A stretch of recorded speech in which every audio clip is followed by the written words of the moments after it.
These are some Dinar Guru updates, starting off with Claire article quote, "What the barrel loses will be made up by the exchange rate. A look at the financial situation and the opportunity to change the dollar's price." Quote, "If Iraq's operating expenses stabilize at their current level of 300 billion dinars per day, which requires 85,000 dinars per barrel, this amount will not be achieved from the $58 per barrel unless the dollar exchange rate changes. Converting $58 to 85,000 dinars means that the price of $1 should be 1,460 dinars. This is for the Ministry of Finance, i.e. the price at which the Ministry of Finance sells the dollar to the central bank. From the central bank to banks, it will be 1,470 dinars, and from banks to consumers, it will be 1,480 dinars per dollar. This option is now actually being considered in the political arenas. All right, Militiaman says Iraq is filthy rich. They have immense natural resources. Moving on to Guru Fnu Lu article quote, "Iraq, the Middle Eastern country where crypto remains banned, topped the list of countries that are looking up Dogecoin on Google. Anyone wanting an alternate to the dinar would be a fool to invest in doggy and kitty coins." K2 is a big fan of XRP as the Ripple organization solves P2P payments, cross-border payments. Heard that lately? Most likely, Ripple XRP will build the rails on which the digital dinar will be traded. I thought this was amusing, but more importantly, shows how little they know about what is going on before their eyes.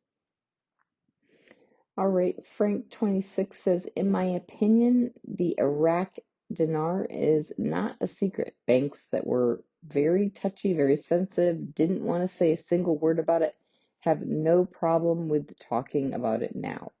Now, I will admit the best thing to do is just open an account with a bank that exchanges currency and go home and wait. Don't ask any more questions, but every now and then somebody finds what I call a golden egg. You get lucky enough that somebody at the bank says to you, 'Yeah, we've been trading. Yeah, I found out about it.' These golden eggs would be maybe less than 10%.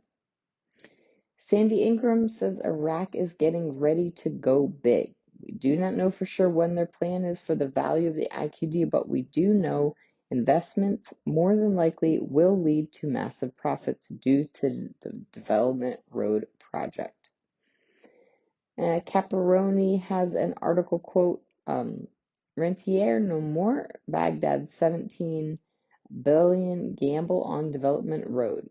And a quote, "Iraq's $17 billion development road project will be the backbone of a new non-oil economy, linking the Gulf to Europe and reshaping regional trade.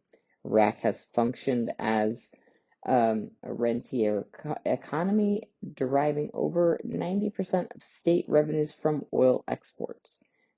This dependence has left public finances highly vulnerable to price swings, limited private sector growth, and entrenched unemployment among a young population."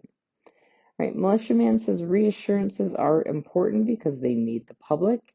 They need that emotion to be contained, but they can't leak it out to the point people are going to front run the currency or sell the currency. They can't do that. Pay attention to those reassurances that we're seeing because they're all collective about Iraq integrating into the global financial system. It's clear as a bell. They're openly talking about that. All right, and lastly, Frank26, I want you to remember I told you the moment you see the HCL, you will see the new exchange rate.